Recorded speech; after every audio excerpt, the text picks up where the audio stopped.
MJ reverb society welcome back guys. आज हम episode 299 यानी 299 एक्सप्लेन करने वाले हैं, लेकिन उससे पहले एक छोटा सा रिव्यू। लास्ट एपिसोड में जैसा हमने देखा था, यहाँ पे ना फेंग तियान्यू नाम के पर्सन की बात हो रही थी। फेंग तियान्यू शांग क्लैन के शांग शिंसी की साइड ज्वाइन हो चुका था। पहले तो ये शांग शिंसी के खिलाफ था, लेकिन बाद में शांग शिंसी ने इसको अपनी साइड ज्वाइन करवा लिया। अब ये पर्सन शांग शिंसी की साइड था। इस बंदे को एक रिसर्च करनी थी मड मॉन्स्टर के ऊपर, यानी वो जो मड मॉन्स्टर होता है ना, कीचड़ वाला मॉन्स्टर, उसके ऊपर। इसको पता चला कि मड मॉन्स्टर के अंदर इमॉर्टल गू पनप सकता है, यानी अपने आप ही क्रिएट हो सकता है, आ सकता है इमॉर्टल गू। तो ये रिसर्च करने लग गया, क्योंकि ये फेंगजुआन का बहुत बड़ा फैन था और फेंगजुआन ने भी मॉर्टल होकर इमॉर्टल को रिफाइन करा था थ्री किंग्स इनहेरिटेंस वाली आर्क में। तो ये भी वैसा ही कुछ करना चाहता था, ये बहुत बड़ा फैन था। तो इस खोज के अंदर ये भाई निकल चुका था। इसको पता चला कि जो मड मॉन्स्टर है वो नी क्लैन के एक पर्सन का है। नी क्लैन की तलाश में निकल चुका नी क्लैन के एरिया में, लेकिन जब वो वहाँ पे पहुंचा तो वहाँ पे कुछ था ही नहीं।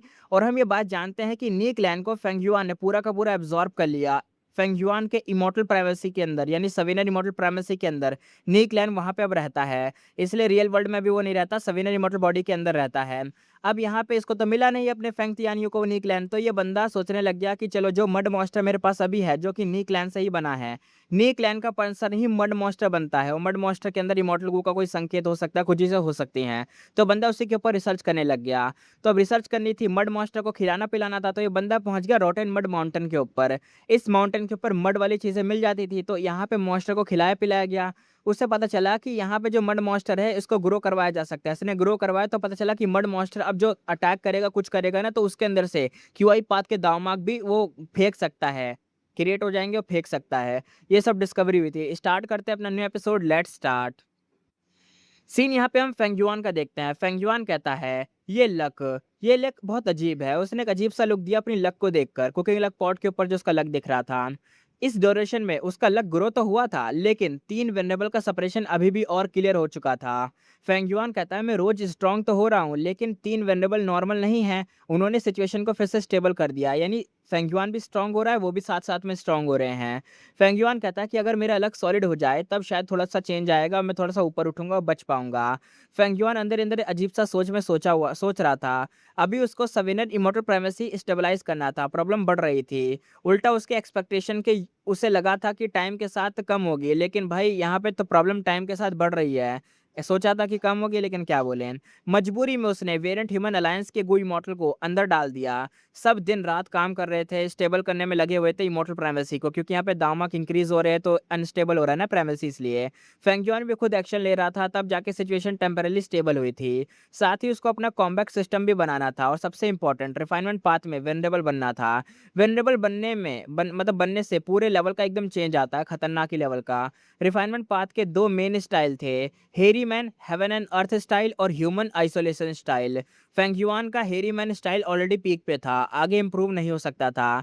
अब वो ह्यूमन आइसोलेशन स्टाइल के पीक को एक्सप्लोर कर रहा था।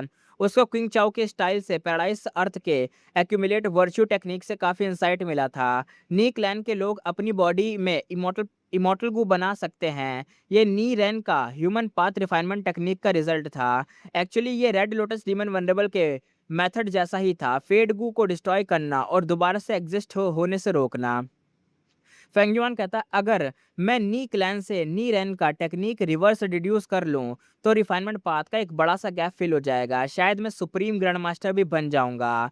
बेस्ट केस ये था क्रेश डिमन केव में एंटर होने से पहले ही वेनरेबल बन जाएं। अगर नहीं हुआ तो सेकंड बेस्ट है कि सवेनर इमोर्टल प्राइमेसी के प्रॉब्लम को खत्म कर दो और टू हेवेंस के ग्रोट हेवेंस को खाकर अपना मैक्स एक्यूमुलेशन कर लो, अपना कॉम्बैक्ट सिस्टम को भी सेकंड कंप्लीट कर लो पूरा। क्रेश डिमन केव उसका बिगेस्ट चैलेंज होने वाला था, या तो वेनरेबल बन जाओ तब अंदर घुसो, वरना तो ये दोनों चीजें है ना, सवेनर इमोर्टल प्राइमेसी की सारी प्रॉब्लम को स्टेबल करके कॉम्बैक्ट सिस्टम बना के तब घुसो। दो में से एक कुछ कंप्लीट होगा तभी अंदर जाया जा सकता है, क्योंकि वहां एक नहीं मल्टीपल वेनरेबल्स होंगे। अब दिखता है कि स्टार कंस्टेलेशन, स्पेक्टर, सोल, जायंट सन और पैराडाइज अर्थ और लिमिटलेस ये भी हैं, लेकिन ऑलमोस्ट सब वेनरेबल कभी ना कभी वहां एंटर कर ही चुके थे। जब टाइम आएगा कौन सा डली अपेयर हो जाए कोई गारंटी नहीं। रिवर ऑफ टाइम भी अब क्योटिक है, इवन अगर स्प्रिंग ऑटम सिगाडा रैंक 8 हो जाए तब भी यूज नहीं कर सकते। फेंगयुआन के पास सिर्फ एक चांस है। उसकी नजर फिर से सिल्वर लाइट प्लेयर पर आ गई। क्लाउड्स यहाँ पे हेवेंस एनवी इमॉर्टल गो, और ये वो पहले से समझ चुका था, लेकिन ये जो हिल जैसा शेडो प्रोटेक्शन था ये क्या है, फेंगयुआन अभी भी अनश्योर था। अब आगे देखते हैं। साउथर्न बॉर्डर के अंदर रोटन मड माउंटेन के ऊपर फेंग तियान्यू कहता है नेचर सच में अमेजिंग है। यहाँ क्यूआई पाथ के गू मटेरियल मिल रहे हैं। ये मटेरियल स्नीक जियान के काम के नहीं थे, क्योंकि वो सिर्फ अर्धपात दामाक से रिकवर करता था वो मॉन्स्टर। लेकिन फेंग तियान्यू को नहीं पता था कि ये नेचुरल नहीं था। ये कॉन्ग शंग तियान की विल का रिजल्ट था, उसके किलर मूव के थ्रू हु लैंड की हेल्प से। इस वजह से कॉन्गरी तियान और वेंग शाओ एस्केप कर पाए थे। और अब वो कहाँ पे हैं ये तो अननोन है, यानी कॉन्गरी तियान और वांग शॉर ये लोग कहाँ भाग गए पता नहीं। इसको ही पता है कॉन्गरी तियान को, किसका जो एंसेस्टर था उसने जो अटैक यूज करा था ना, शेंग तियान एंसेस्टर था इसका। कॉन्गरी तियान भाग गया था शेंग तियान के अटैक की वजह से, कोई ऐसी चीज थी जिसकी वजह से वो एस्केप करवा गया था इनको, कॉन्गरी तियान को और वांग शॉर को। यहाँ पे वो 4 गे भी थे, तुम्हें याद हो तो, अब तो याद आ गया होगा गे के नाम से, 5 गे सॉरी, तो वही वाला याद होगा तुम्हें। तो वही मैं कह रहा हूँ, ये उसी का बात कर रहा था। वो कॉन्गरी तियान और वांग शॉर ये तो भाग गए, अब पता नहीं कहाँ हैं। हूलैंड यहीं पर है वैसे, यही किसी गुफा के अंदर शायद छुपा हुआ है हूलैंड। यहाँ पे फेंग तियान्यू कहता है वेड है, इतना ज़्यादा क्यूआई पाथ मड और कोई डीप में इमॉर्टल मटेरियल होना चाहिए तभी, वरना इतना रैंडम कैसे आ सकता है? कोई मटेरियल की वजह से, कोई बड़े खतरनाक मटेरियल की वजह से इमॉर्टल टाइप के, तभी तो इमॉर्टल लेवल का बन रहा है। ये सर्च करता रहा, फिर एक जगह रुक गया और नी जियान को डिग करने बोला कि यहाँ पे खोदो जरा। 2 दिन रात यहाँ पे ऐसे ही डिग करते रहे लेकिन कुछ मिला नहीं। वो क्लैन के गुई मॉडल ऑलरेडी सब क्लीन कर चुके थे। क्यूआई टाइड की वजह से वैसे भी दुनिया भर में क्यूआई मॉडल स्प्रेड हो गए थे, इसलिए कोई सस्पिशियस भी नहीं था कि ये अचानक से कैसे आ गया। इसी के साथ सीन यहाँ पे अब शिफ्ट होता है वेस्टर्न डिजर्ट के अंदर। सैंड हीप ब्लेसलैंड एक्सपोज हो चुकी थी और क्यूबाई टैड के बाद काफ़ी गुई मॉडल अंदर एक्सप्लोर कर रहे थे जब एक्सपोज हो गया है तो।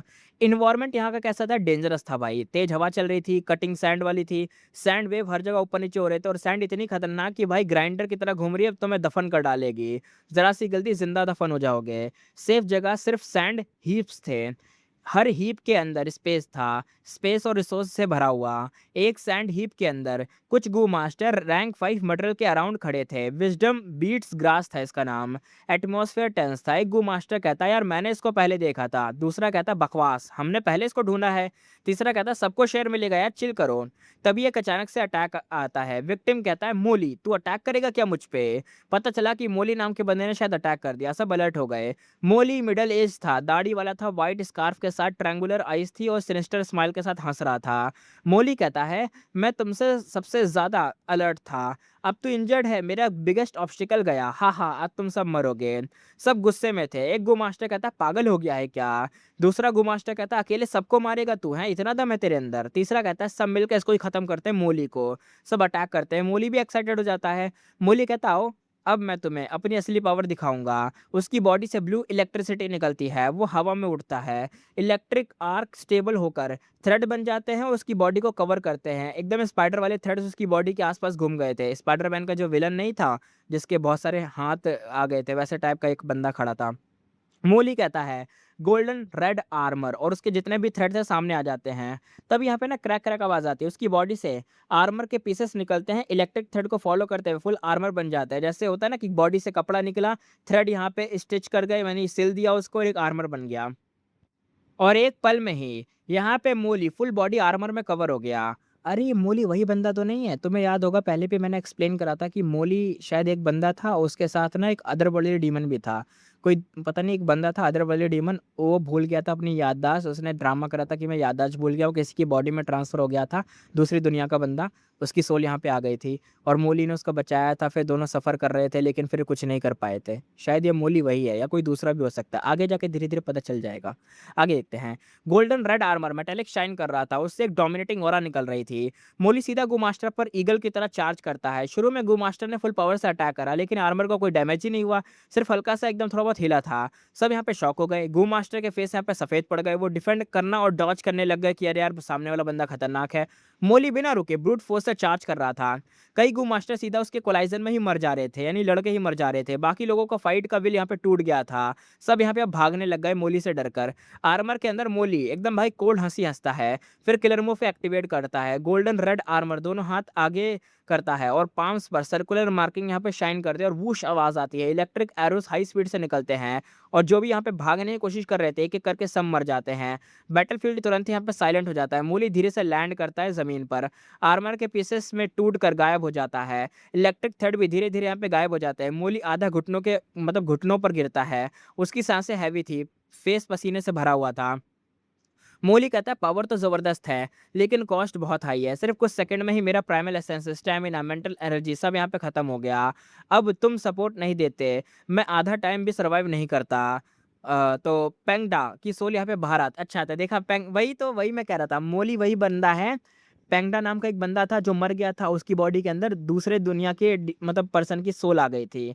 अब वो जो सोल थी वो यहाँ पे भाई पेंगडा वाली एक्टिंग करने लग गई, कहने लग गई भाई पेंग अब उसका नाम पेंगडा ही हो गया था सोल का, तो भाई वो एक्टिंग करने लग गया कि भाई मैं तो भूल गया, मेरे को कोई बीमारी हो गई है। मोली ने उसकी हेल्प करी थी, लेकिन बाद में मोली ने जाके इसको धोखा दे दिया था, मार दिया था, उसकी इनहेरिटेंस ले ली थी जब उसे पता चला कि ये एक अदरवर्ल्डली डीमन है। अब देखते हैं आगे। पेंगडा की सोल अब बाहर आती है। पेंगडा कहता है अब हमारे पास विज़डम बीट्स ग्रास है, इससे इलेक्ट्रिक बियॉन्ड गू बन सकते हैं, इससे आर्मर के कंज़प्शन हाफ हो जाएगा और ड्यूरेशन डबल होगी। मोली कहता है सही है, वो स्माइल करता है, विज़डम बीट ग्रास उठा लेता है। मोली ने पहले पेंगडा को मार दिया था और उसका थीविंग हेवन ट्रू इनहेरिटेंस ले लिया था। तब से वो हार्ड कल्टीवेशन कर रहा था। गोल्डन रेड आर्मर उसका बिगेस्ट अचीवमेंट था। इस किलर मूव की वजह से मोली टेम्परेरी रैंक 5 से भी ऊपर फाइट कर सकता था। पेंगडा उसकी हेल्प इसलिए कर रहा था क्योंकि एक बार मोली की डेथ के क्लोज था। अगर मोली मर जाता तो पेंगडा की सोल भी खत्म हो जाती। मोली ने प्रॉमिस किया कि हेल्प करो, मैं तुम्हें रिवाइव कर दूंगा। दोनों के बीच यहाँ पे डील हो गई। मोली कहता चलो यहाँ मतलब यहाँ का काम तो खत्म होता है। वो सैंड हीप से बाहर आता है। बाहर का स्टॉर्म इतना स्ट्रांग था कि वो ऑलमोस्ट सैंड वेव में ही उड़ जाता। वो डिफेंसिव मेथड एक्टिवेट करता और आगे बढ़ता है सैंड के अंदर। चारों तरफ सिर्फ यहाँ पे सैंड वेव और तूफान की आवाज़ थी, कोई और सैंड हीप यहाँ पे दिख नहीं रहा था। और कुछ 7 मिनट के स्ट्रगल के बाद फाइनली एक नया सैंड हीप दिखता है। मोली कहता है इतना बड़ा सैंड हीप, मैंने इतना बड़ा कभी नहीं देखा। अंदर तो ट्रेजर एकदम भरे पड़े होंगे ना, बहुत सारे होंगे। वो जंप करने ही वाला था लेकिन बूम आवाज आई। सैंड हीप एकदम से फट गया, कुछ फिगर अंदर से बाहर निकलते हैं। मोली कहता अरे भाई इसके अंदर तो गू इमॉर्टल थे। वो हिल गया गू इमॉर्टल बोलकर। उसका दिल एकदम से भाई हिल सा गया। वो तुरंत ही पीछे हट गया क्योंकि भाई गू इमॉर्टल थे उसके अंदर। मास्टर्स को तो ये हरा सकता है, रैंक 5 रैंक 4 वालों को, लेकिन इमॉर्टल को कैसे मारेगा। ऊपर हवा में गू इमॉर्टल फाइट कर रहे थे और उनकी फाइट इतनी पावरफुल थी कि स्टॉर्म तक हट जा रहा था। मोली अंदर से कहता है ये है गू इमॉर्टल पावर, इतना डेंजरस होता है, मेरा गोल्डन रेड आर्मर भी इनके कलेक्टरल डैमेज को झेल नहीं सकता। यानी कहना चाह रहा है कि वो वहाँ पे फाइट कर रहे हैं और उस फाइट का जो आफ्टर इफेक्ट होता है ना, यानी जो वेव या तरंगे जो आती है, वो तरंगे भी मेरे ऊपर लग रही है ना, तो मैं इसको भी नहीं सह पा रहा हूँ, मेरा आर्मर भी। वो चुपके से ऑब्जर्व करता है, धीरे धीरे सिचुएशन समझ आती है। कई गू इमॉर्टल मिलकर एक को अटैक कर रहे थे, लेकिन जो सराउंडेड था वो हंस रहा था और सबको एकदम उंगली कर रहा था। तभी एक शैडो अचानक से एंटर करती है। वो आता है और तुरंत ही कुछ लेके यहाँ से निकल जाता है। एक शैडो आती है और निकल के ले गई। जिस गू इमॉर्टल पे अटैक हुआ था वो चिल्लाता है। फैंग क्लैन का गू इमॉर्टल कहता है लिंग हू शू, तू हिम्मत कैसे करी हमारी फैंग क्लैन की चीज चुराने की। अब पता चलता है कि यहाँ पे लिंग हुशु ही वो शैडो थी। लिंग हुशु जोर से हंसता और कहता है तुम पास थे इसलिए तुम्हें लूट लिया। इतने सारे सोल कोर्स कैरी कर रहे थे, लगता है ग्रीन घुस्ट डिजर्ट में फैंग क्लैन का प्लान सक्सेसफुल रहा है। फैंग क्लैन गू इमॉर्टल गुस्से में से एकदम कांप उठा। फैंग क्लैन गू इमॉर्टल कहता है लिंग हुशु उन सोल कोर को छोड़ दो, तू बहुत बड़ी प्रॉब्लम क्रिएट कर रहा है, सोच ले। लिंग हुशु कहता है हाँ मैं डरने वाला नहीं हूँ, ठीक है चलो मैं निकलता हूँ, और वो एक ही ब्लिंक में यहाँ से गायब हो जाता है। लिंग हुशु यहाँ वेस्टर्न डिजर्ट का एक डेमोनिक इमॉर्टल था जो ठप तपात कल्टीवेट करता था। फैंग क्लैन का गु इमॉर्टल फैंग गोंग शी गुस्से से एकदम भर गया था। उसके पास जो मतलब सोल कोर्स थे वो सारे चुरा के ले गया भाई लिंग हुशु। सैंड ही ब्लेस लैंड इतनी अचानक अपीयर हुई कि Fang clan proper man power भेज ही नहीं पाया यहाँ पे लूटने के लिए, इसलिए उसको ही भेजा गया था। सिर्फ अकेला बंदा आया था क्योंकि वो सबसे पास था। उसने एक्सपेक्ट भी नहीं किया था कि ग्रीन घुस डिजर्ट से कलेक्ट किए हुए सोल कोर फाइट के बीच ही लिंग हुशु चुरा लेगा। ये आया था कुछ और काम के लिए, यहाँ पे देखने ट्रेजर वेजर मिल जाए, लेकिन जो उसके पास पहले से सामान रखे हुए थे उसको ही चोरी करके कोई ले गया लिंग हुशु नाम का। फैंग डोंगशी कहता है ये सोल कोर्स फैंग युआन को देने हैं और ये खो नहीं सकते। उसके पास और भी रिसोर्स थे लेकिन जो चोरी हुआ वो सबसे इंपॉर्टेंट था क्योंकि भाई फैंग युआन की चीज चोरी हुई है। फैंग क्लैन और फैंग युआन का कॉर्पोरेशन सीक्रेट था। वो ओपनली बात नहीं कर सकता था, सिर्फ चेस कर सकता था। अगर ओपनली बात कर पाता ना, बोल देता कि भाई ये फैंग युआन की चीजें हैं और ये बात अगर सुन लेता लिंग हुशु, पक्की बात तो छोड़ के चला जाता, ले भाई अपने सोल को रख, मेरी जान बच जाएगी बस। लिंग वुशु अब रैंक 7 बन चुका था, उसकी स्पीड बहुत फास्ट थी। फेंग डोंगशी ने डिसाइड किया कि बिना रुके चेस करेगा, लेकिन जैसे ही वो निकलने लगा, शी कांग का किलर मूव उसको रोक देता है। यहाँ पे फेंग डोंगशी कहता है, शी कांग क्या कर रहा है तू, मुझे जाने दे। शी कांग एकदम हंसता है और कहता है, फेंग डोंगशी इतनी देर मुझे अटैक करके तू सीधा यहाँ से निकल जाएगा, भूल जाएगा क्या कि तूने मेरे पे भी अटैक करा था। फेंग डोंगशी यहाँ पे गुस्से से भर गया।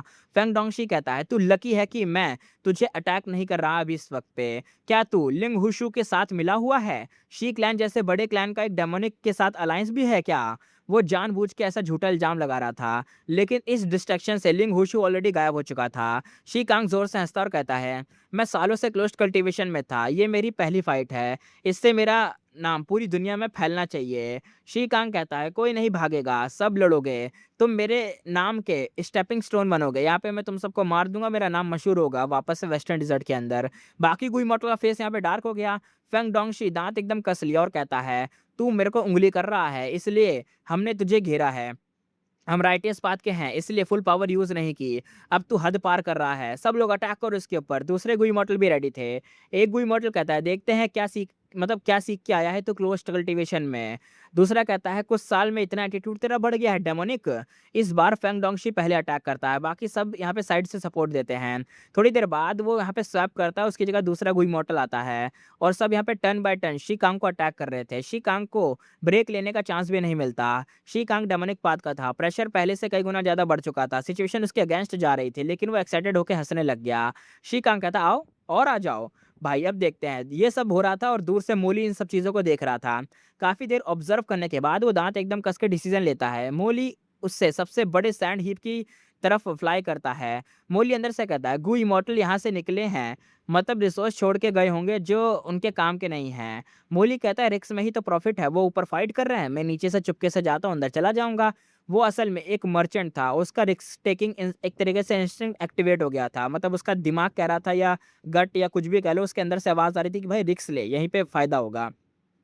वो सैंड हीप के अंदर घुसता है। बाहर की फाइट की आवाज़ अभी भी आ रही थी उसको। थोड़ी देर बाद उसको समझ आता है कि डिसीजन सही था। अंदर जाते ही सबसे मतलब बहुत ही ज़्यादा यहाँ पे मटेरियल कलेक्ट कर लेता है।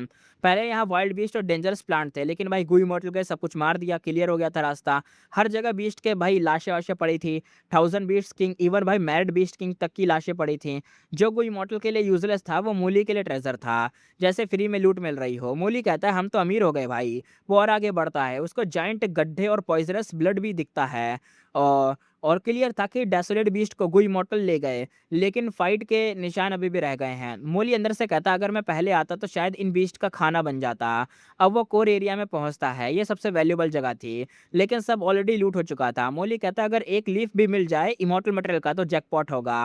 वो पूरा एरिया को भाई अच्छे से सर्च करता है कि कुछ तो भाई धूल मट्टी मिल जाए। फाइनली उसको एक बड़ा सा रॉक मिलता है जो जमीन के नीचे दबा हुआ था। मोली कहता है, rank 4 material, flying rock, QI path और अर्थ पाथ के दामाग से फील्ड है ये तो। वो थोड़ा सा डिसअपॉइंट होता है, लेकिन उठा ही लेता है। तभी रॉक ना क्रैक हो जाता है अचानक से अपने आप ही। अंदर से एक यंग लड़का निकलता है भाई, एकदम से यंग लड़का गिरता है सामने। मोली शॉक हो गया, अबे मैं तो पत्थर उठा रहा था, ये क्या निकला? मोली कहता है, भाई ये क्या है? वो लड़के को जगाता है। यंग बॉय बोलता है, मेरा नाम है वांग श्याओ और सेंट्रल कॉन्टिनेंट से हूँ। अंकल थैंक्स, ये जगह वैसे है कौन सी? वांग श्योर पता है कौन है? वांग श्योर वो पांचवा गे था। ये 4 गे ने मिलके इसको भी गे बना दिया था वांग श्योर को। ये पांचवा गे था और शायद वो जो एंसेस्टर था ना उस एंसेस्टर ने शेंग तियान नाम का जो एंसेस्टर था, तो कोंगरी तियान का जो एंसेस्टर था शेन तियान, उस बंदे ने इसको यहाँ भेज दिया था। ये यहाँ पे आ चुका है वेस्टर्न डिजर्ट की ब्लेस लैंड सैंड हीप के अंदर। एक रॉक के अंदर कैद था ये। इमॉर्टल्स को लगा होगा कि ये तो खाली एक कचड़ा रॉक है रैंक 4 का, लेकिन उन्हें क्या पता रैंक 4 के अंदर ये जो रॉक है इसके अंदर एक इमॉर्टल छुपा हुआ है वांग श्योर नाम का। अब भाई ये 5वां गे है, अब शायद ये गे वाली हरकतें करेगा, जहाँ तक मुझे लगता है, आगे देखते हैं। मोली उसका कॉलर पकड़ लेता है और हम भाई हंसने लग जाता है। मोली कहता है, सच बोल, यहाँ कैसे आ गया तू इस पत्थर के अंदर? वांग श्योर एकदम से घबरा जाता है। वांग श्योर कहता है, मुझे मुझे मुझे नहीं पता। एक्चुअली साउथर्न बॉर्डर में कोंगशंग तियान, देखा कोंगशंग तियान एंसेस्टर, कोंगशंग तियान की विल ने सबको रैंडम जगह पे टेलीपोर्ट कर दिया था भगाने के लिए। इसी वजह से वांग श्योर यहाँ पे आ चुका था और किसी अननोन रीजन से वो फ्लाइंग रॉक में सील हो गया था और सो गया था। वांग श्योर को कुछ सच मतलब कुछ को तो सच पता था, लेकिन वो सीक्रेट छुपाना चाहता था। मोली एक्सपीरियंस था, उसने तुरंत ही पकड़ लिया कि ये लड़का झूठ बोल रहा है। बैम आवाज़ आई, वो एक पंच मारता है, वांग शेयर की नोज़ से भाई खून निकलता है। मोली कहता है सच बोल, नहीं तो मैं तुझे मौत से भी बुरा हाल कर दूँगा। तभी पेंगडा की सोल बाहर आती है। पेंगडा कहता है, "बे रुक जा, रुक जा।" मोली उसको घूरता है और मोली कहता है, "क्या कह रहा है तू? रुकूँ क्यों मैं यहाँ पर?" पेंगडा अपने दाँतों को दबा के बोलता है, "अबे, अबे अंकल मोली, आप रैंक 5 हो और जिसको तुमने अभी मारा है ना, इतनी क्रूरटी क्यों दिखा रहे हो? वो सिर्फ़ एक बच्चा है। आप वही हो ना जिन्होंने डेज़र्ट में मुझे बचाया था। आपने सिखाया था कि एक-दूसरे की हेल्प करना, तो आप इसको मार क्यों रहे हो?" अच्छा, मुझे लगा ये बोलेगा कि भाई सामने वाला इमॉर्टल है। पता नहीं इनको कब पता चलेगा कि सामने वाला वांग शॉर इमॉर्टल है, एक गे भी है साथ में, पता नहीं आगे देखते हैं। पेंगडा कहता है, "अपने कॉन्शियस को मत मारो यार, आप ऐसे थोड़ी ना, आप तो जान बचाते हो, इसको भी बचा लो।" मोली चिल्लाता है और कहता है, "चुप रह तू।" वो पेंगडा की सोल को साइड में मार देता है। मोली कहता है, "तुझे क्या पता मैं कैसा हूँ? पहले नहीं था, लेकिन इंसान तो भाई बदलता ही है, अब ऐसा मैं हो गया तो हो गया।" वो फिर वांग शॉर की तरफ बढ़ता है। मोली कहता है, "सच नहीं बोलेगा तो मैं तेरी सोल सर्च करूँगा।" वांग शॉर अचानक से भाई चीखता है। वांग शॉर कहता है, "भूत! भूत है इधर, इधर तो भूत है।" पेंगडा की सोल ऑकवर्ड हो जाती है। पेंगडा यहाँ पे एक सोल फॉर्म में था ना, तो पेंगडा कहता है, "हैं?" वो स्पीचलेस हो गया। मोली इरिटेट हो गया। मोली कहता है, "ड्रामा बंद कर, तुझे भी भूत बना दूँगा अभी इसी वक़्त।" वो एक और पंच मार के वांगशेयर को ज़मीन पर गिरा देता है।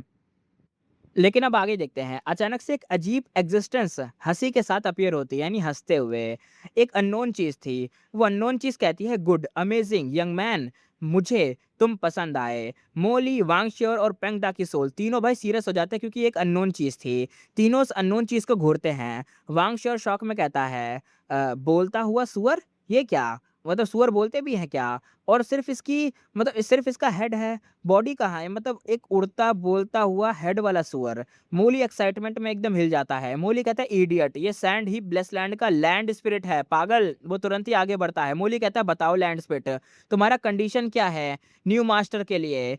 पिग हेड लैंड स्पिरिट हवा में फ्लोट करता है और वांग शोर के ऊपर आता है। वो नीचे देखकर बोलता है। लैंड स्पिरिट कहता है, "सिंपल कंडीशन है, जो सबसे पहले ज़्यादा पिट सकता है, वही मेरा मास्टर है।"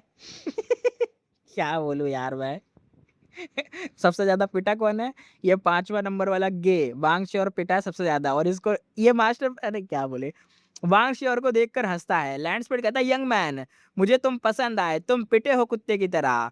पेंगडा तुरंत ही समझ जाता है। पेंगडा कहता है, "समझ गया, इसलिए शी कांग बाहर इतना प्रोवोक कर रहा था, जानबूझकर पिट रहा था।" लैंडस्पीड स्माइल करता है और कहता है, "उस गू इमॉर्टल ने पहले एशियन डेसर्ट बीच से पिटाई खाई, तब मुझे देखा और कंडीशन पता चल गई थी। वो जो बाहर वाला गुई मैंने बोला ना, ये जो सैंड हीप है, सैंड हीप के बाहर इमॉर्टल्स फाइट कर रहे हैं और सैंड हीप के बाहर जो एक अकेला इमॉर्टल है ना, डोमिनिक पाथ वाला शी-कांग, वो सबसे यहाँ पे पिट रहा था। वो इसलिए पिट रहा था ताकि वो कंडीशन पूरी करे और इस ब्लेस्ड लैंड का ओनर बन जाए, इसलिए वो पिट रहा था। लेकिन यहाँ पे एक और पर्सन था जो कुत्ते की तरह और पिटा है और वो था वांगशियोर। और वांगश्योर के ठीक ऊपर यहाँ पे पिग हेड वाली लैंडस्पीड आ गई थी। लैंडस्पीड कहता है, "लेकिन वो समझ नहीं पाया, सिर्फ ज़्यादा स्ट्रॉन्ग पिटाई नहीं, ये एक बड़ा टेस्ट था। सिर्फ पिटाई मैटर नहीं करती, सिर्फ बॉडी स्ट्रॉन्ग नहीं होनी चाहिए, स्पिरिट भी तो स्ट्रॉन्ग होनी चाहिए, जो हर हाल में पिटाई झेल सके। ये जो पर्सन है गे, ये पिटाई झेल रहा है ना भाई।" वो वांगश्योर की तरफ पॉइंट करता और कहता है, "ये जो लड़का है झूठ बोल रहा है, लेकिन फिर भी देखो, पिटने के बाद भी झुक नहीं रहा, पिटे जा रहा है लेकिन बोल नहीं रहा है।" लैंडस्पीड कहता है, यही स्पिरिट तो एडमायरेबल होती है। मोली की आँखों में भाई भाई ग्रीड आ जाती है, लालच आ जाता है। मोली कहता है, "तो ये चांस है, मैं भी कम्पीट कर सकता हूँ, मैं भी पिट सकता हूँ।" ऊपर स्काई में फाइट अभी भी चल रही थी। अब अटैकिंग गू इमॉर्टल को कुछ अजीब लगने लग गया। गू इमॉर्टल कहता है, "शी-कांग, ये तेरी क्लोज्ड कल्टीवेशन के बाद की पावर है। तू अभी भी मतलब कुछ बोल नहीं रहा और तू ऐसे पिटे क्यों जा रहा है?" दूसरा गू इमॉर्टल कहता है, "अगर हम कंट्रोल ना करते तो तू कब का मर चुका होता। तू ऐसे क्यों मतलब पिट रहा है?" शी-कांग का फेस पूरा एकदम भाई फूला हो गया था, मुँह पे एकदम भाई सूजन-वूजन आ गई थी। पूरा शकल का सूरत बिगड़ गई थी। विज़न भी ब्लर हो गया था। फिर भी वो बंदा बस हँसे जा रहा था और सबको उँगली कर रहा था। शी-कांग कहता है, "अरे मैं ठीक हूँ, मैं पीक कंडीशन में हूँ, 500 राउंड और लड़ सकता हूँ, मारो मुझे।" दूसरा गू इमॉर्टल बोलता है, "हमारे क्लैन के रिलेशन के लिए बोल रहा हूँ, चला जा भाई कुत्ते, चला जा। खून मुँह से आवाज़ नहीं निकल रही है तेरे, वो पिटे जा रहा है तू।" शी-कांग रिप्लाई करने की कोशिश करता है, लेकिन मुँह से ब्लड निकल जाता है। शी-कांग कहता है, "बकवास, मेरे पास बहुत खून है। ये देखो खून निकाल दिया लेकिन और भी है।" यहाँ पे फेंग डोंगशी एक अजीब-सा लुक देता है और कहता है, "शी-कांग, तू डिफेंसिव किलर मूव में एक्सपर्ट है, रॉकमैन बन सकता है, लेकिन तू अभी तक ज़्यादा देर तक बस पिट ही रहा है, मतलब कुछ कर क्यों नहीं रहा? फेंग डोंगशी आगे कहता है, तू ऑलरेडी वेस्टर्न डेज़र्ट में जोक बन चुका है, देख कितना पिट चुका है और फाइट की तो मतलब और ज़्यादा फाइट करेगा तो क्रिपल हो जाएगा। समझदारी दिखा, कुछ रिसोर्स दे और मैटर खत्म करते और निकल जाए यहाँ से। राइटेस्ट पाथ के रूल्स तो थे ही, वो ज़्यादा लोग एक्सट्रीम नहीं जाते हैं। ये रिसोर्सेस इतने वैल्यूएबल नहीं थे कि लाइफ किसी की ले ले, किसी डेमोनिक बंदे की। और शी कांग को मार दिया तो शी क्लैन एक तरीके से उँगली करेगा कि सिचुएशन बिगड़ जाएगी। शी कांग उठता है और बोलने ही वाला होता है, लेकिन एक क्रैक आवाज़ आती है। उसका राइट लेग टूट जाता है। वो तुरंत ही पकड़ के किलर मूव एक्टिवेट करता है। रॉक उस गैप को किलर मूव एक्टिवेट करते ही रॉक्स उस गैप्स को फिल कर देते हैं। टेम्परेरी रिपेयर हो जाता है। फिर भी वो हार नहीं मानता। शी कांग कहता, आओ, मैं अभी भी लड़ सकता हूँ। सिचुएशन यहीं तक आते ही फेंग डोंगशी और बाकी लोग भी अटैक को रोक देते हैं। एक गुई मोटर कहता है, वेड है, कुछ तो गलत है भाई, इतना पिट क्यों रहा है? दूसरा कहता है, शी कांग सुसाइडल नहीं है, इतना पुश कर रहा है मतलब कोई बेनिफिट होगा। सबका गैस यहाँ पे सेम होता है। एक गुई मोटर कहता है, वो सैंड हीप में गया था, क्या कोई सीक्रेट था वहां पे जो यहाँ पे इतना पिट रहा है आके? फिर क्या उसको कुछ पता है? सब तुरंत ही नीचे फ्लाई करके सैंड हिप में घुसते हैं। शी कांग पैनिक हो जाता है और पीछे भागता है। शी कांग कहता है, रुको मत जाओ, मुझसे लड़ो आके, लेकिन कोई इसकी सुनता नहीं। कुछ ही सेकंड में सब यहाँ पे सेंटर तक पहुंच जाते हैं और जो सीन देखते हैं सब शॉक हो जाते हैं।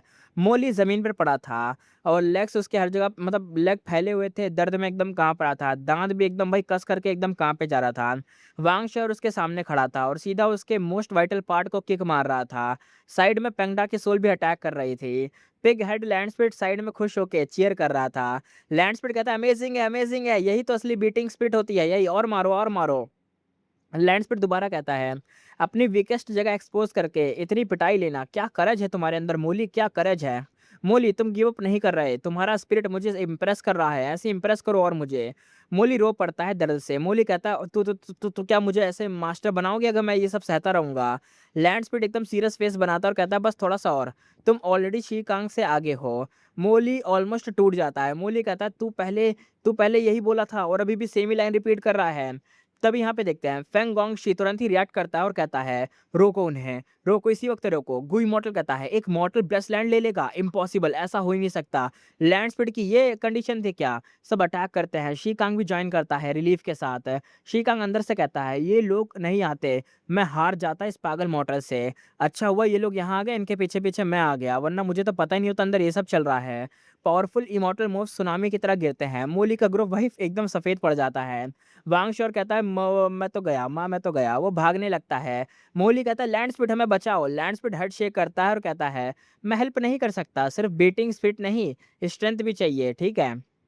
यानी तुम ऐसा नहीं कि तुम सिर्फ पिटते रहोगे, तुम्हारे अंदर स्ट्रेंथ भी होनी चाहिए लड़ने की, तभी तो मैं तुम्हें अपना मास्टर बनाऊंगा।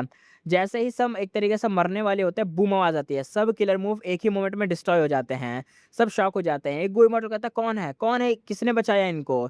तीन मिस्टीरियस फिगर सामने आते हैं। उनकी बॉडीज पर एक स्ट्रेंज लाइट थी, फेस जेंडर सब हिडन था। उनकी ऑरा इतनी स्ट्रांग थी कि वेस्टर्न डिजर्ट के सब गोई मॉडल यहाँ पे सप्रेस हो जाते हैं। फेंग डोंगशी सीरियस हो जाता है। फेंग डोंगशी कहता है, ये अपीयरेंस। दूसरा कहता है, क्या तुम यी क्लैन के हो? तीसरा कहता है, लेजेंडरी हिडन क्लैन, वो यी क्लैन हो क्या तुम, वो जो लेजेंडरी हिडन क्लैन है?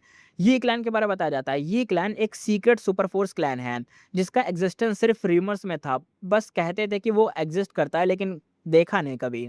एक फिगर कहता है, ये क्लैन का मेंबर था, कहता है, अगर जानते हो तो निकल जाओ। फेंग डोंगशी कोल्ड टोन में कहता है, शक्ल दिखाने की हिम्मत नहीं, कौन जाने तुम असली हो या नकली। दूसरा कहता है, हम ऐसे ही भाग जाएंगे क्या? तीसरा कहता है, तुम लोग शी कांग से भी ज्यादा एरोगेंट बन रहे हो।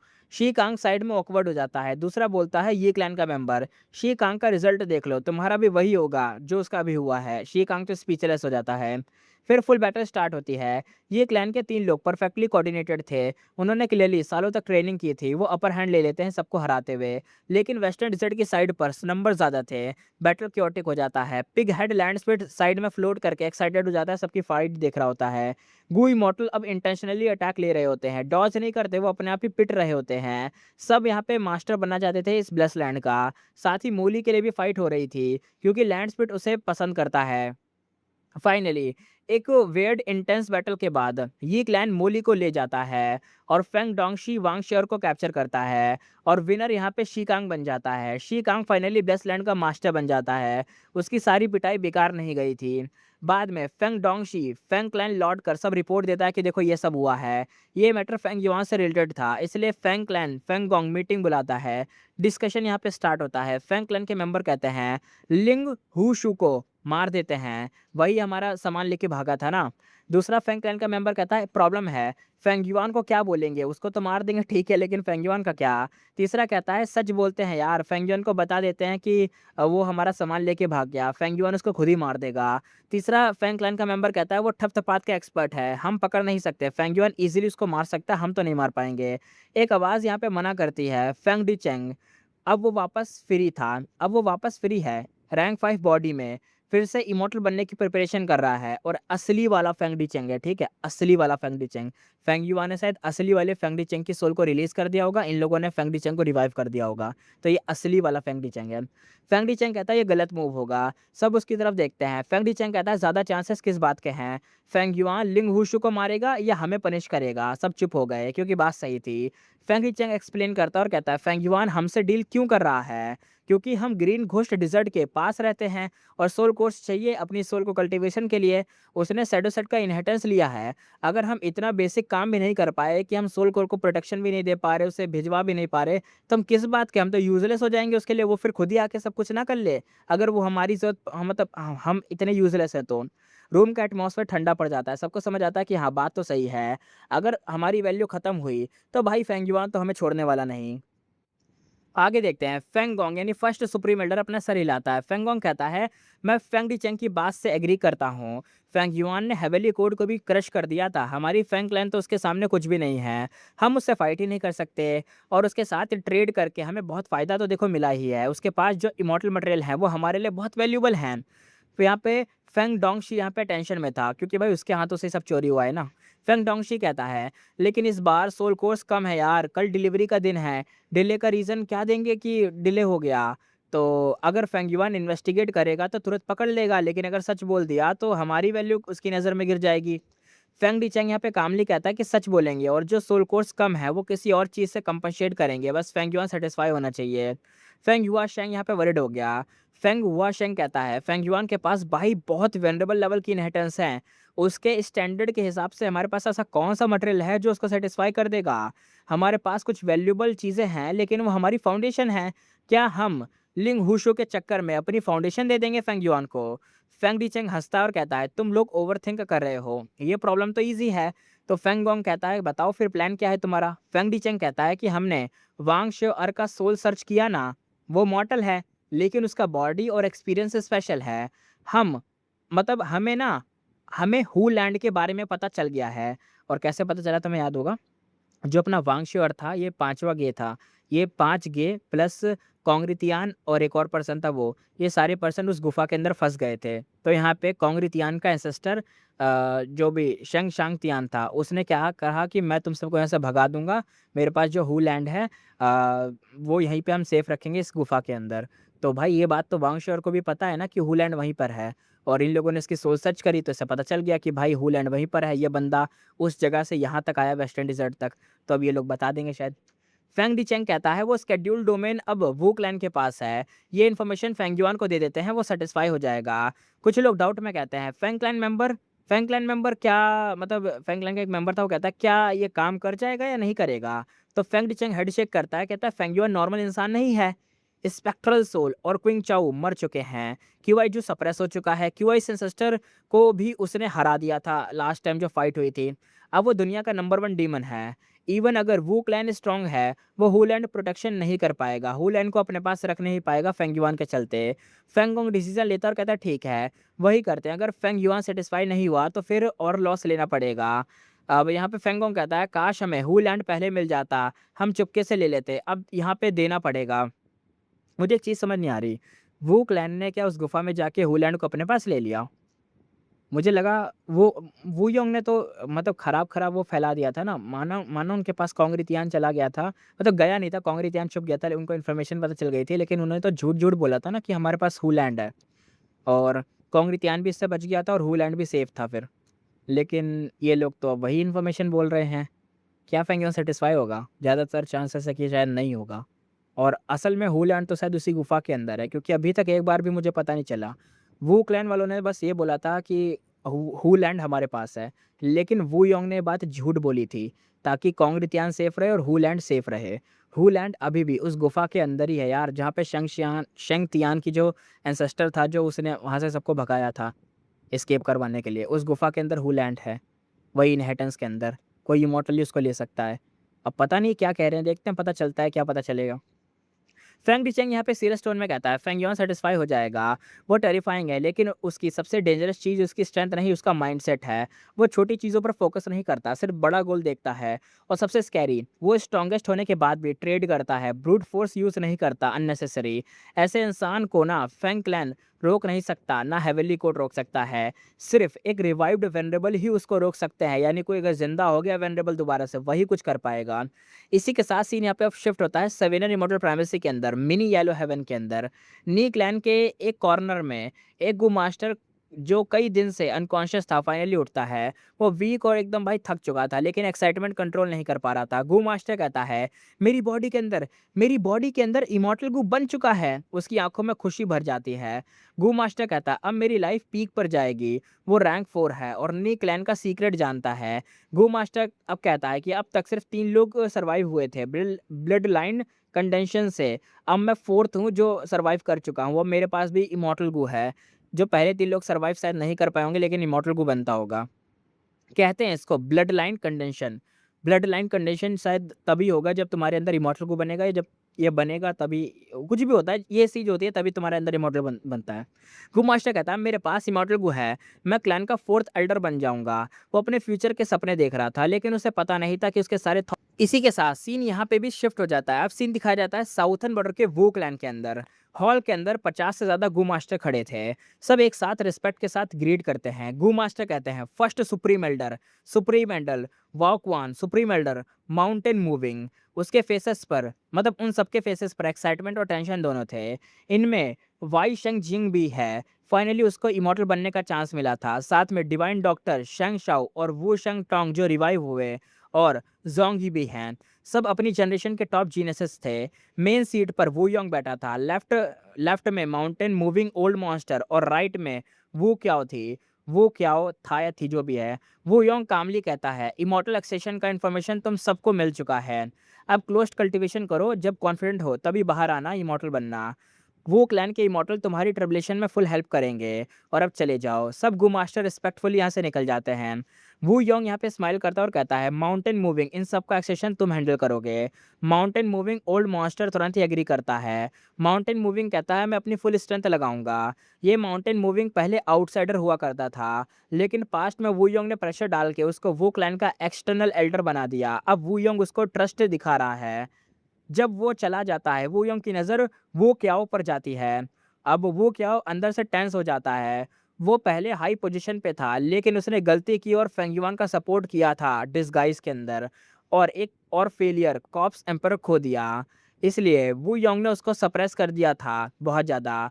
वू योंग सीधा पूछता है और कहता है, मैंने इतने गु इमॉर्टल सीड सपोर्ट किए, क्या लगता है? वो क्याओ भाई पसीने में था, फिर रिस्पेक्टफुली कहता है, लॉन्ग टर्म में ये डिसीजन बेनिफिशियल है, मैं फुल सपोर्ट करता हूँ। वो योंग हल्का सा स्माइल करता और कैसा कहता है कि कैसा सपोर्ट करेगा भाई तू? वो क्या वो अपना प्रिपेयर्ड आंसर देता है। वो योंग बस हाँ में हाँ मिलाता है, कहता है ठीक है कर देना। वो क्या खुश हो जाता है। वो दूर तक जाते, मतलब दूर तक जाते वक्त थोड़ा सा जाके फिर ऐसे दूर से ही मतलब रिस्पेक्ट दिखाता है, फिर साथ में निकल जाता है। अब हॉल में सिर्फ वू योंग बचा था। उसके फेस पर एकदम भाई मतलब काम सा फेस था, लेकिन अंदर से वो सोच रहा था। उसने एक रिस्की मूव लिया है। क्लैन के ऑलमोस्ट सब रिसोर्स लगा दिए 50 लोगों के एक्सेशन करवाने में, यानी करीबन 50 लोगों को इमॉर्टल बनाने में। ये ऑलमोस्ट क्रेजी डिसीजन था, क्योंकि 50 लोग एक साथ इमॉर्टल बनेंगे या 50 लोग बस इमॉर्टल बनेंगे। लेकिन एक प्रॉब्लम थी, इन 50 में से आधे से भी कम वू क्लैन के थे। मतलब वो क्लैन के यहाँ पे कम लोग थे, बाकी सब आउटसाइडर थे। इसलिए काफ़ी एल्डर्स अनहैप्पी थे कि यार अपने रिसोर्स वेस्ट करके आउटसाइडर को हम यहाँ पे ला रहे हैं। उनको लगता था कि ये क्लैन की फाउंडेशन हिल रही है। वू योंग अंदर से इरिटेट होता है। वू योंग अंदर से कहता है, इन लोगों की सोच कितनी छोटी है, बिग पिक्चर को नहीं जानते। रियलिटी यही थी कि वू योंग के पास गु इमॉर्टल्स कम थे। टेरिटरी डिफेंड करने के लिए मैन पावर ही नहीं थी, एक्सपेंशन का प्लान तो दूर की बात है। यानी दूर की मतलब ज़्यादा ज़मीन को हथियाना, किसी और से ज़मीन को लूटना, वो तो दूर की बात है, पहले जो बची है उसको ही डिफेंड कर लें। और सबसे बड़ा इश्यू, गू इमॉर्टल सीड भी कम है। अगर सिर्फ वो क्लैन के 18 कैंडिडेट यूज़ करें तो हिस्ट्री के हिसाब से सिर्फ 1 या 2 ही उसमें से इमॉर्टल बनेंगे। यानी अगर 18 लोगों को सीड बनाया जाए इमॉर्टल बनने का, उनके ऊपर रिसोर्स वेस्ट करें तो उनमें से बस 2 ही बन पाएँगे।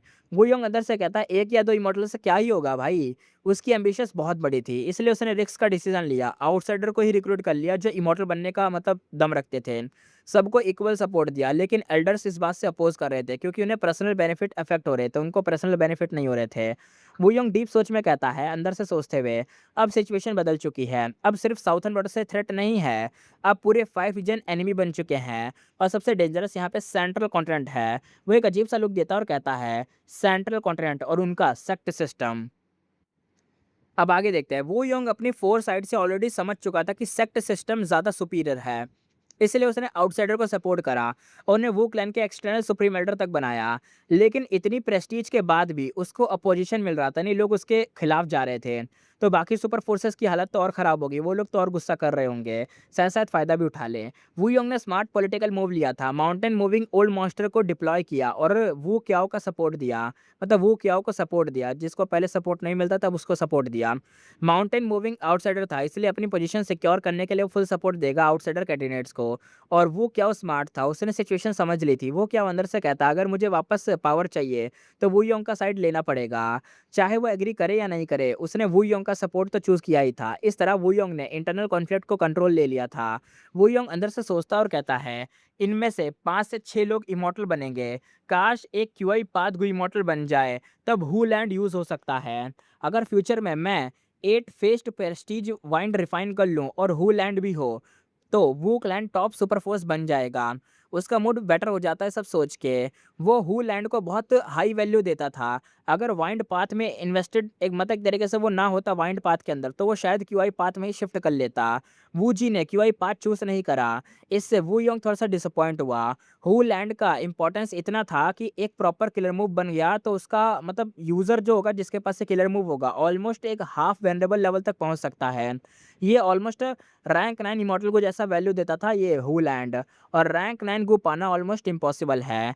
अब सीन यहाँ पे कट होता है, सीन दिखाते हैं शिफ्ट होते हुए सवेनर इमॉर्टल प्राइमेसी के अंदर। हर जगह एक्साइटमेंट है। Mini blue heaven, mini western desert, mini northern place, सब गो इमॉर्टल यहाँ पे खुश थे। रीजन, फेंगयुआन ने नया सिस्टम लॉन्च करा था, कंट्रीब्यूशन बोर्ड, मिशन बोर्ड और एक्सचेंज लिस्ट, ये न्यू थी।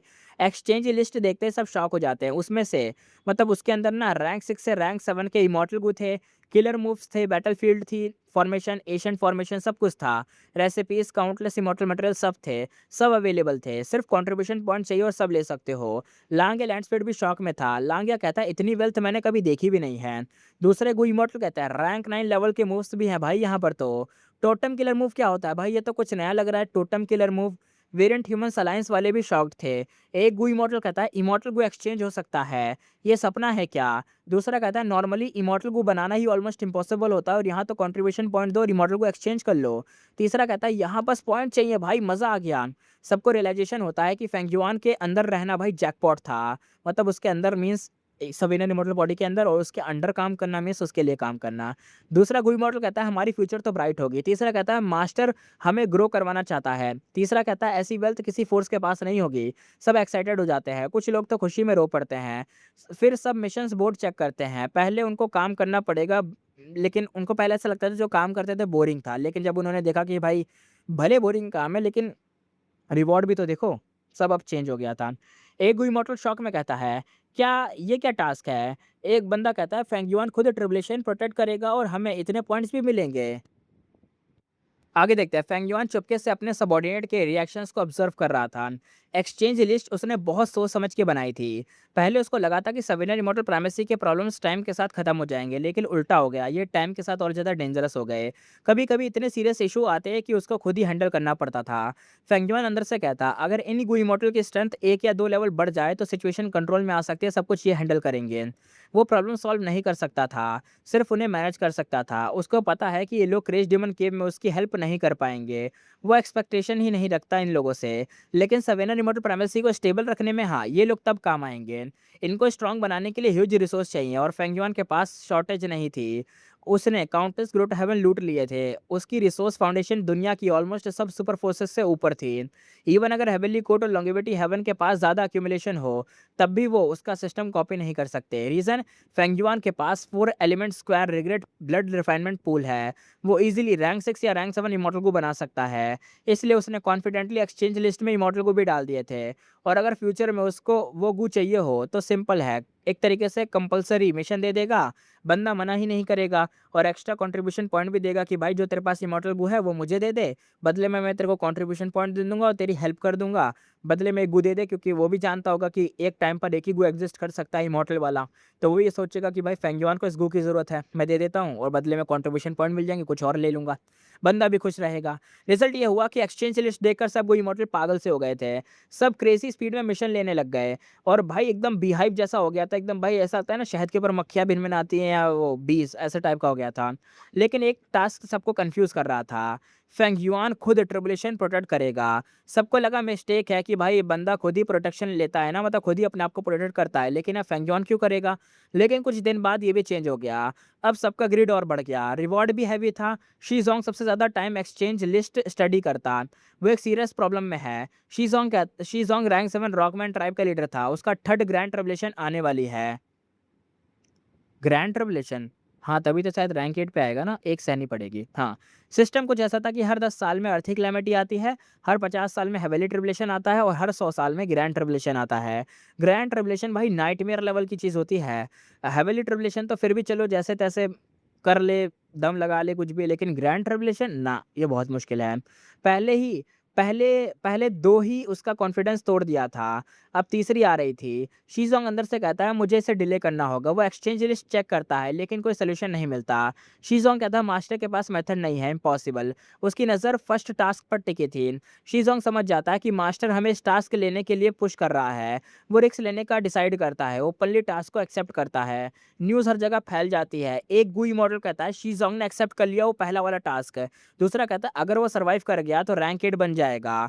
और उस टास्क के अंदर ये भी लिखा था कि रैंक 8 बन जाओगे और फेंग युआन तुम्हें ट्रिब्यूलेशन से प्रोटेक्ट करेगा। लेकिन शायद फेंग युआन क्यों करेगा ट्रिब्यूलेशन से प्रोटेक्ट? शायद ये मिस्टेक होगी। तीसरा कहता है ये लॉयल्टी दिखाने का चांस है, क्या पता हम रैंक 8 बन जाएं। लेकिन सबको डाउट था कि भाई फेंग युआन क्यों करेगा प्रोटेक्शन। थोड़ी देर बाद फेंग युआन का टाइम पाथ क्लोन उसको बुलाता है। प्रिपरेशन स्टार्ट होती है। शी जोंग अपना इमॉर्टल प्रेमिसी ओपन करता है। फेंग युआन का क्लोन अंदर कंट्रोल ले लेता है और मैसिव अमाउंट में अर्थ पाथ मटेरियल डालना शुरू करता है। वरी soil, diamond soil, jade essence, ink stone, stone heart liquid और काउंटलेस और भी चीज़ें। शी जोंग शॉक में था। वो कहता है भाई ये क्या कर रहे हो? उसे सच में अब दिख रहा था कि भाई फेंग युआन सच में प्रोटेक्शन दे रहा था, हेल्प कर रहा था। उसको रियलाइजेशन होता है कि हेवनली दाओ बैलेंस मेंटेन करता है। जितना ज़्यादा फाउंडेशन उतनी ज़्यादा स्ट्रॉन्ग ट्रिब्यूलेशन होगी। शी जोंग अंदर से डर के साथ कहता है, शी जोंग कहता है मेरी ट्रिब्यूलेशन और ज़्यादा डेंजरस हो जाएगी अगर आप ये सब चीज़ें डालोगे। लोग वीक ट्रिब्यूलेशन चाहते हैं, मास्टर उसको और स्ट्रॉन्ग बना रहा है। कुछ ही दिन बाद ट्रिब्यूलेशन का टाइम आ जाता है। लोकेशन ईस्टर्न सी। फेंग युआन खुद आता है। शी जोंग बाहर आता है और ग्रीड करता है, फिर अपना प्राइमेसी वर्ल्ड प्लेस करता है। ब्लेस लैंड का गेट ओपन होता है। हेवन एंड अर्थ की एब्जॉर्ब होने लगती है। फेंग युआन बाहर खड़ा था, वो अंदर नहीं जा सकता था क्योंकि भाई उसके पास दावमार्क बहुत ज़्यादा है और अगर वो खुद अंदर गया तो भाई शी जोंग का ब्लेस लैंड ही फट जाएगा। ट्रिब्यूलेशन का टाइम देखते हैं। ट्रिब्यूलेशन स्टार्ट होती है। हेवन पाथ दावमार्क आते हैं, वो ट्रांसफॉर्म होते हैं मोस्टली अर्थ पाथ में, फिर क्लैमिटीज और डिजास्टर बनते हैं। नॉर्मली फेंग युआन चाहे तो ट्रिब्यूलेशन वीकन कर सकता था, कमज़ोर कर सकता था, लेकिन फेंग युआन अंदर से शांत था। वो कहता है मुझे ये और स्ट्रॉन्ग चाहिए, यानी ये जो ग्रैंड ट्रिब्यूलेशन है मुझे बहुत ज़्यादा पावरफुल ग्रैंड ट्रिब्यूलेशन चाहिए। वो वेट कर रहा था सबसे पावरफुल ट्रिब्यूलेशन के लिए। और फाइनली सब्र का फल मिलता है। ग्रैंड ट्रिब्यूलेशन फाइनली अब यहाँ पे फॉर्म होती है। शी जोंग का फेस तुरंत ही भाई सफ़ेद पड़ जाता है। शी जोंग कहता है भाई येलो स्काई डस्ट क्लाउड, मेरा प्राइमेसी इतना रिच है इसलिए ये स्पेसिफिकली मेरे अर्थ पाथ रिसोर्स को टारगेट कर रहा है। येलो स्काई डस्ट क्लाउड का इफेक्ट देखते हैं। टाइम के साथ सक्शन फोर्स बढ़ता है, अर्थ पाथ मटेरियल को खींच लेता है। जितना ज़्यादा ये अब्जॉर्ब करेगा उतना ही स्ट्रॉन्ग ट्रिब्यूलेशन बनेगा। ये सबसे डेंजरस ग्रैंड ट्रिब्यूलेशन में से एक था। शी जोंग अपने क्लियर मूव को ट्राई करता है, थोड़ा सा इफेक्ट होता है ट्रिब्यूलेशन पर, लेकिन क्लाउड इतना बड़ा था कि कोई फर्क भी नहीं पड़ता अंदर तक। शी जोंग होपलेस हो जाता है। शी जोंग कहता है अब सिर्फ मास्टर पर डिपेंड करना पड़ेगा। तभी यहाँ पे फेंग युआन मूव करता है। उसकी बॉडी से मल्टी कलर्ड टोटम्स निकलते हैं और सीधा ब्लेस लैंड के अंदर जाके क्लाउड पर अटैक करते हैं। टोटम्स के फॉर्म ऐसे थे, एक टोटम लेपर्ड टाइगर में बदलता है, दूसरा डियर और रैबिट इवेंट में ट्रीज और फ्लाइंग रॉक्स के अंदर सब अलग अलग शेप्स में थे, लेकिन सबका ऑरा सेम था, रैंक 8 लेवल के टोटम थे। शीजोंग यहाँ पे शॉक में था। शीजोंग कहता है, हैं 20 से ज़्यादा रैंक 8 किलर मूव एक साथ, यानी 20 रैंक 8 किलर मूव एक साथ फायर कर दिए। मास्टर की पावर तो अनइमेजिनेबल लेवल की है। ये सब टोटम किलर मूव है। फेंग युआन ने ये खुद ही कल्टीवेट किए हैं फूड पाथ नॉलेज यूज़ करके। नॉर्मली ये बाहर इम्पॉसिबल है, लेकिन उसने रेसिपीज़ को मॉडिफाई करा ताकि यूज़ कर पाए बाहर भी। रिजल्ट ये हुआ कि 20 से ज़्यादा टोटम रेडी हो गए। सब रैंक 8 के थे, इंस्टेंट एक्टिवेशन था। फेंग युआन एक थॉट से सब एक्टिवेट कर देता है। शीजोंग बस देख रहा था, शॉक में एकदम जम गया था। Yellow sky dust cloud literally यहाँ पे टूटने लग गया, एकदम क्रैक आने लग गए आसमान के अंदर, स्पेस क्रैक होने लग गया, पीसेस में बिखरने लग गया। शीजोंग यहाँ पे अंदर से कहता है, भाई ये तो डिस्ट्रक्शन है। लेकिन ट्रिब्यूलेशन अभी खत्म नहीं होती, वो फिर से कंडेंस होकर कोशिश करती है आपस में जुड़ने की और खतरनाक होने की। जैसे ही थोड़ा बहुत क्लाउड यहाँ पे बनने की कोशिश करता है, टोटम्स दोबारा से उसे डिस्ट्रॉय कर देते हैं। हेवेंसविल अभी भी गिव अप नहीं करता, लेकिन फेंग युआन के टोटम्स और ब्रूटल थे। शीजोंग सडनली सोचता और कहता है, ये ट्रिब्यूलेशन थोड़ी बेचारी सी लग रही है फेंग युआन के सामने। अब Feng Yuan next move use करता है, heaven human succession, human executing heavens work और अंडरस्टैंड हेवनली मार्क। वो ट्रिब्यूलेशन के हेवन पाथ दामार्क को ही रिफाइन करने लगता है, लेकिन ये मार्क्स शीजोंग के ब्लेस लैंड में गिरते हैं। पर फेंग युआन रेडी था। वो एक इमॉर्टल गुहा से निकालता है, थीव्स डैन नाम का। उसका किलर मूव स्टील दाव यूज करता है और ठफ्त पाथ मटेरियल यूज करता है ये चीज यूज होने में, और दामार्क को चुरा लेता है, उन्हें मटेरियल में अटैच कर देता है। Fang Yuan heaven path marks को चुरा लेता है और उन्हें अपने इमॉर्टल प्राइमेसी में कन्वर्ट करता है, मतलब अपने इमॉर्टल प्राइमेसी के अंदर भिजवा के किसी मटेरियल में कन्वर्ट करता है। फिर वो एक और कलर मूव यूज़ करता है, डिवावर हेवन एंड अर्थ। ये उसका खुद का बनाया हुआ मूव था, उसका फूड पाथ लेवल हाई था, इसलिए वो हेवन पाथ मटेरियल को एब्जॉर्ब कर लेता है। यानी देख रहे हो इनडायरेक्टली क्या करा, उसको हेवन पाथ दामार्क चाहिए, तो भाई ने क्या करा, भाई ने अपने पास एक बंदा रखा, उस बंदे को हेवनली ट्रिब्यूलेशन लाया, उसके पास हेवनली ट्रिब्यूलेशन आई। हेवनली ट्रिब्यूलेशन का रूल होता है कि पहले हेवनली दावमार्क आते हैं, हेवनली दावमार्क यानी हेवन पाथ के दावमार्क। वो दावमार्क आके कन्वर्ट होते हैं किसी और पाथ के अंदर जिस पाथ का ब्लेस लैंड है। लेकिन यहाँ पे फेंग युआन ने क्या करा, उन्हें कन्वर्ट होने से पहले ही पहले तो ट्रिब्यूलेशन को तोड़ दिया। अब जब हेवेंसविल गिव अप तो करेगा नहीं इतनी जल्दी, उसने और ज़्यादा हेवन पाथ दावमार्क भेजे। अब फेंग युआन ने उन्हीं दावमार्क को कन्वर्ट होने से पहले चुरा लिया, चुरा के अपने पास किसी मटेरियल के अंदर डाल दिया, फिर उस मटेरियल को खुद ही खा लिया, और वो दावमार्क इनडायरेक्टली फेंग युआन के पास आ गए हेवन पाथ वाले। ट्रिब्यूलेशन डिस्ट्रॉय हो गया, दावमार्क एब्जॉर्ब हो गए, पावर गेन हो गई। शीजोंग पूरा सीन देखकर एकदम चौंक गया। शीजोंग अंदर से कहता है, लोग ट्रिब्यूलेशन से बचने की कोशिश करते हैं, और मास्टर मास्टर तो ट्रिब्यूलेशन ही खा रहा है। अब आगे देखते हैं। फेंग युआन ने जब वो heaven path immortal material consume करा, तब उसके करीबन 8 से 9 हेवन पाथ दावमार्क मिल गए उसको। फेंग युआन यहाँ पे कामली एस्टिमेट करता है और कहता है कि नॉर्मल ग्रैंड ट्रिब्यूलेशन होती तो शायद मुझे करीबन 7 मिलते। ये गेन बहुत छोटा लगता था दिखने में, लेकिन अगर कंपेयर करो तो सही बात है, क्योंकि एक ग्रोट हेवन खाने से थाउजेंड्स दावमार्क मिलते हैं उस हेवन पाथ वाले, और फेंग युआन ने बहुत सारे ग्रोट हेवन खाए हैं। अब उसके पास अगर गिनती करी जाए तो 2 लाख से ज़्यादा हेवन पाथ दावमार्क हैं, और 60 लाख से ज़्यादा रिफाइनमेंट पाथ के दावमार्क हैं। यहाँ पे सवेनर इमॉर्टल प्राइमेसी ऑलरेडी 80% डेवलप हो चुका है। अब और ग्रो टू हेवन एब्जॉर्ब नहीं कर सकता फेंग युआन। फेंग युआन सोचते हुए कहता है कि अब मुझे ये स्लो मेथड ही यूज़ करना पड़ेगा। गू इमॉर्टल के ट्रिब्यूलेशन को लाओ, उसमें से दावमार्क को निकालो, वहीं से फार्मिंग करो। लॉजिक सिंपल है, अगर ग्रो टू हेवन को खाएगा तो वो तो लिमिटेड है, लेकिन गू इमॉर्टल्स उनके ट्रिब्यूलेशन आना वो तो अनलिमिटेड है। Small gain, infinite repetition, huge result होगा। रिजल्ट ये है कि शी गोंग सक्सेसफुली यहाँ पे सर्वाइव कर गया और रैंक 8 बन जाता है। जब वो वापस आता है तो सब उसको सराउंड कर लेते हैं, सब डिटेल पूछते हैं कि भाई क्या हुआ। शीजोंग यहाँ पे प्रिपेयर्ड था, उसने पूरा ट्रिब्यूलेशन रिकॉर्ड किया हुआ था, वीडियो ही फैला देता है। इम्पैक्ट ये होता है कि सब यहाँ पे शॉक हो जाते हैं। एक गु इमॉर्टल कहता है क्या मास्टर इतना स्ट्रांग है, दूसरा कहता है 20 से ज़्यादा रैंक 8 मूव एक साथ उसने फायर कर दिए, तीसरा कहता है टोटम किलर मूव इतने ओवरपावर्ड हैं क्या, ये तो उस एक्सचेंज लिस्ट में भी थे। फिर यहाँ पे थीव्स डैन देखते हैं और भी शॉक होते हैं। एंड में जब ट्रिब्यूलेशन डिस्ट्रॉय होती है सब एकदम चौंक जाते हैं। गुई मॉडल कहते हैं ट्रिब्यूलेशन तो पहले ही डिस्ट्रॉय कर दिया भाई इसने, हिस्ट्री में ऐसा कभी हुआ भी है क्या। फिर रियलाइजेशन होता है कि भाई ये टास्क करना तो जैकपॉट होगा, लेकिन ट्विस्ट भी था। शीजोंग तुरंत बताता और कहता है मुझे कोई दावमाकी नहीं मिले यार। सब शॉक हो गए। ये सुन के एक्साइटमेंट थोड़ी सी कम पड़ जाती है, क्योंकि दावमाकी मेन ग्रोथ सोर्स होता है। सब सोच में पड़ जाते हैं, कुछ दिन तक कोई मूव नहीं करता। फिर शीजोंग अपने पॉइंट्स यूज करता है और 2 रैंक 7 इमॉर्टल गो लेता है और 3 किलर मूव एक्सचेंज करता है। उसकी पावर सडनली बूस्ट हो जाती है। ये देखकर दूसरा बंदा भी टास्क एक्सेप्ट करता है। फिर एक ये चेन रिएक्शन स्टार्ट हो जाता है, फिर एक करता है, फिर दूसरा, फिर ये वेव बन जाती है। सब कैलकुलेशन करते हैं। लॉस यहाँ पे दांव-माक का हो रहा है, लेकिन बंदा सर्वाइव कर रहा है भाई ग्रैंड ट्रिब्यूलेशन को, और सर्वाइव करने के बाद बंदा रैंक अप हो जा रहा है। प्लस इमॉर्टल को तो एक्सचेंज कर ही सकता है, किलर मूव भी एक्सचेंज कर सकता है, मटेरियल भी एक्सचेंज कर सकता है, तो भाई गेन ज़्यादा है। कंक्लूजन यही हुआ कि नेट प्रॉफिट तो सही है, क्योंकि दांव-माक इंपॉर्टेंट है, लेकिन सब कुछ थोड़ी ना होते। इमॉर्टल गो, किलर मूव सबसे ज़्यादा इम्पैक्टफुल होते हैं। एक और इम्पोर्टेंट पॉइंट था, एक्सचेंज लिस्ट ऑप्शन में थी, जैसे मटेरियल्स दो, पॉइंट दो, मतलब मटेरियल्स मटेरियल्स प्लस पॉइंट दो तो मिल जाएँगे। फेंगयुआन का क्लोन तुम्हारे दांव-माक बढ़ा भी देगा फूड पाथ से, तो अगर तुम पॉइंट दोगे तो दांव-माक भी बढ़ जाएँगे, इसलिए रिस्क भी मैनेजेबल था। रिजल्ट ये हुआ कि भाई कंटिन्यूअसली भाई सप्लाइज़ ऑफ ट्रिब्यूलेशन आने लग गई। फेंगयुआन हेवन पाथ दांव-माक भाई अब स्पीड में लेने लग गया हर जगह से। भले वही 7, 8, 9 ऐसे मिल रहे हैं, लेकिन कोई नहीं, मिल तो रहे थे। इसी के साथ सीन यहाँ पे शिफ्ट होता है साउथर्न बॉर्डर के अंदर। शी किंग होंग क्लाउड्स में फ्लाई कर रहा था। वो अपने फ्रेंड से बातें कर रहा था। फ्रेंड कहता है, सब गु इमॉर्टल ट्रिब्यूलेशन टास्क ले रहे हैं यार। दूसरा फ्रेंड कहता है, कुछ लोग तो अपना टाइम फ्लो भी एक्सेलरेट करवा रहे हैं ताकि जल्दी-जल्दी ट्रिब्यूलेशन आए। शी कॉन्ग होंग रिप्लाई करता है और कहता है, सिंपल है, पहले पॉइंट्स लो, फिर और मिशंस लो, फिर स्नोबॉल इफेक्ट होगा, फिर बढ़ता जाएगा। अभी यहाँ पे एक और बंदा था, की शिंग होंग, यहाँ पे जो बंदा था वही कहता है कि शी ज़ोंग को ही देख लो यार, अब वो तो और स्ट्रांग हो गया है। फिर बोलता है कि मुझे वूकलैंड जाना है, वूलैंड डिमांड करने के लिए, मैं तो निकलता हूँ। किशिंग होंग को ही जाना होता है। ये एक तरीके का वो है, वो नहीं होता जो हर जगह डाकिया की तरह लेटर लेके जाता है फेंगयुआन का, किशिंग होंग ये वही है। पहले भी यही गया था बाहर, अब देखते हैं ये क्या करेगा। फ्रेंड वॉर्न करता है और कहता है केयरफुल रहना यार, वो यंग स्ट्रांग है। किशिंग होंग कॉन्फिडेंट था, कहता है मास्टर की पावर देखोगे तो समझ जाओगे, मुझे किसी बात का डर नहीं कि मुझे कौन मारेगा। वो यहाँ से डिसेंड करता है नीचे। वो ये माउंटेन था, वो क्लैन का हेडक्वार्टर था। उसको रिसीव करने के लिए वू बाचोंग सेकंड सुप्रीम एल्डर खुद आता है। क्लियर सिग्नल था कि भाई वू क्लैन ने मतलब इस चीज़ को सीरियसली लेता है, फेंगयुआन के सबऑर्डिनेट या लेटर भेजने वाले डाकिये को।